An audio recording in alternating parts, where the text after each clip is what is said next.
Nagpagamit ko sa akong girlfriend nga tomboy. Nagapagamit po di ay siya sa lain-lain. DJ Sam, tawagan na lang ko sa pangalang Joy. First year college pa lang ko, 16 years old, dun ako'y nakaila nga usa ka babae. 21 anyos siya ni adto nga time ug tawagan na lang nato siya sa pangalang Mira. Si Mira, DJ Sam, maayo kaay siya pag-abot sa diskarte sa kinabuhi. Kaboard ako siya sa Kidapawan, North Cotabato. Naasab siya'y trabaho, usa siya ka government employee.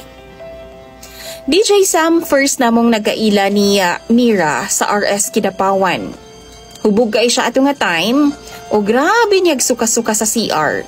Samtang ako kasi aron kay ko, kauban ako akong tulupa ka mga workmates. Sige mig panuktok sa CR, samtang siya, sige gyug suka-suka. Giablihan akong kalit ang pultahan ni DJ Sam, o gilili na ko siya. Naluoy gid ko sa iya ha, DJ Sam, apan tungod lagi kay kaihion man kay ko, nibalhin na lang ko sa pikas. Then human akong pangihi, nakita na ako siya nga wa paghihapon na human. Mautong giduol na ako siya, DJ Sam, kay gusto na ako siyang tabangan. Gilamusa na ako iyang naong, laylay na kaayo ang iyang mga mata, DJ Sam. First na kong ila niya, gupahan kay ko. Cute kay siya mahubog. Pinkish kay siyag aping, adik kaig mga mata. Kana bitang, kung i-describe na ko siya, DJ Sam, mura siyag beautiful gangster. Gialalayan ako siya padung sa gawas, DJ Sam, o gipalingkod na ako siya sa bangko. Then, ako siyang gipangutana kung naaba siya'y kauban. Apan mitubag siya nga wa daw. Wa pud ko mag-expect, DJ Sam, nga wa gyud tuod siya'y kauban kay alas 3 naman sa kadlawon. Unya, ako na po siyang ipangutana kung asa siya nag-stay or doon na ba siya'y boarding house. Ugwa ako mag-expect sa iyang tubag nga boardmate raman dain ako siya. Mauto ako na lang siyang gisabay. Naman ko'y motor, ako na lang siyang gisakay. Apan grabe niya kawaldas, DJ Sam. Di pa siya gusto mo uli. Ginapugnan ko niyang mapauli, DJ Sam, kay gusto pa siyang shot-shot. Ako na lang po siyang giubanan kay nabalaka lagi ko niya. Laktod nga pagkastorya, DJ Sam, nakauli raman hinuon mi. Og pagkaugma, dugay kay siyang kabangon. Sigihan ako siyang tuktok sa iyang pultahan, kay nabalaka pud lagi ko. Dito, grabe niyang hangover, DJ Sam.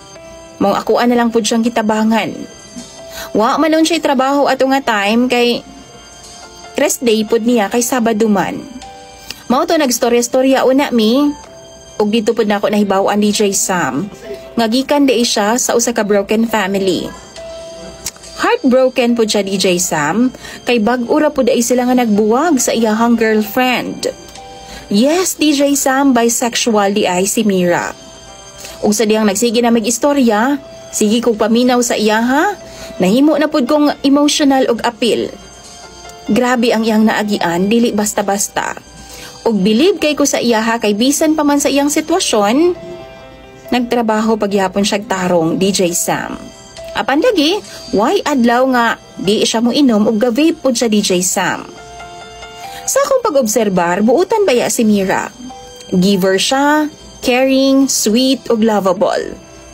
Daga nakagusto sa iya, DJ Sam, sa mga ka-boardmate namo. O gani no sa iyahang duty, every time nga sunduon ako siya, grabe jud ang effort sa iyahang mga ka-workmate na mga lalaki. Apan wa niya gidawat, DJ Sam, kay ingon pa siya, doon na daw siya'y trauma sa mga lalaki nga niabot sa iyaha. Gisumpa na daw niya sa iyang kaugalingon nga di na daw siya makipagrelasyon sa usa ka lalaki. Apan mo switch na siya sa mga babae.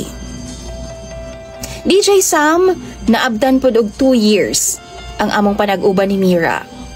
Suod kay ming duha. Hangtod nga nakatrabaho na lang ko, wa gyapon siya magbag-o. Og mao na hinungdan nga na-fall ko sa iyaha. Kabaw kong mali, DJ Sam. Pero mao man gyud na akong gibati og pagtan-aw niya. Lahi siya sa tanan and yes, kadalakaw niya, mura ginatrato ko niya nga iyahang girlfriend. One time, birthday ni Mira DJ Sam, wa ko ikahatag sa iya nga regalo. Kay lagi, nagaipon man ko para sa target na kong balay this year.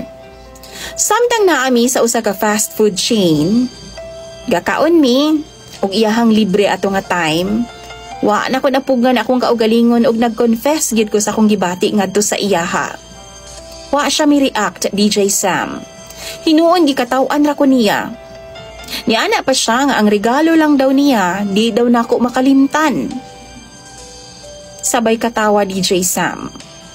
Wa na lang pud ko nalain, o gibawi na lang nako ang akong istorya nga joke rato nako. Og pagkataod-taod, nanguli nami.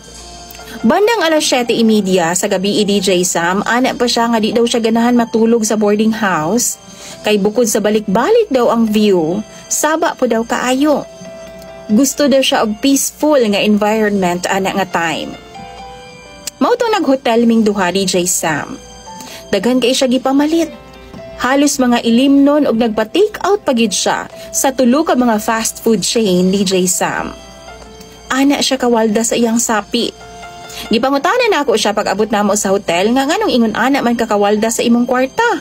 Mura magwa nay ugma. Apan ana pa siya, kinasulit lang daw niya kay basig dili na daw masubli ang iyang gibuhat karon sa sunod nga panahon. DJ Sam kadtong tanan para daw to sa ako Grabe niyang shot-shot ato nga time. Bisan gasuka-suka na, muusab gyapog inom. Mao to DJ Sam, ako wa gyud ko miinom. Dili man gud pud na ako bisyo. Og kung moinuman ko, siguraduhon gyud nako nga dunay limitasyon. Hangtod naabda na lang mig alas 11 sa gabi Nangatog na mi og nagtapad mi. Ginalambing-lambing ko niya DJ Sam. Aha na daw ang akong regalo sa iyaha.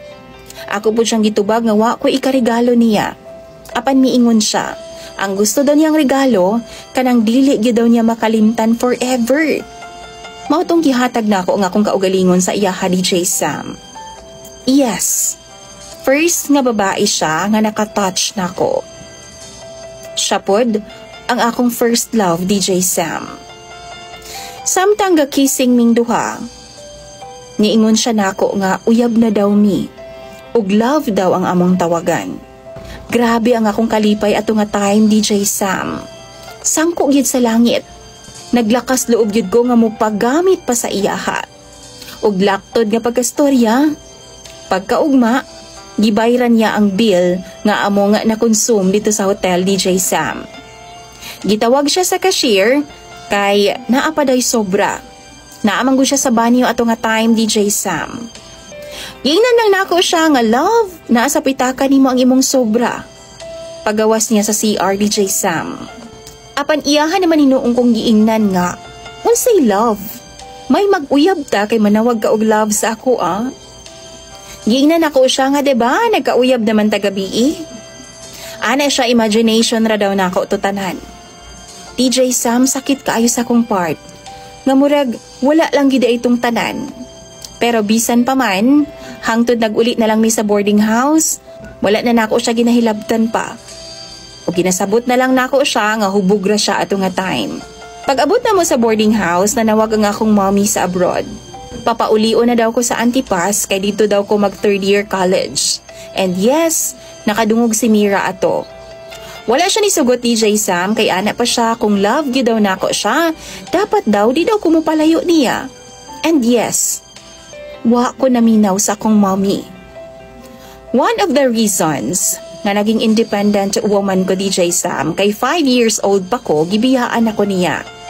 Hangtod karon, wa pa gani siya makauli kay nagminyo naman siya dito og afam. Ako asang papa, naminyo na pud og lain DJ Sam. Akong auntie mo ay nagpadako nako og nagpaskwela. Hangtod sa pag-graduate nako og high school. Apa namatay ang akong auntie tungod sa cancer, DJ Sam. Maunang naningkamot na lang ko. Balik ta kay Mira, DJ Sam. Di siya musugot ato nga time. Plano man gud unta nako nga mupauli ko sa Antipas kay i-manage na unta nako ang balay o giyuta didto kay mauman to nagsilbi nga gikabilin sa akong mga ginikanan DJ Sam. Nagbulag sila, apan doon na pamanpod ko'y source of income DJ Sam. Apan di gyud mosugot si Mira. Gisunod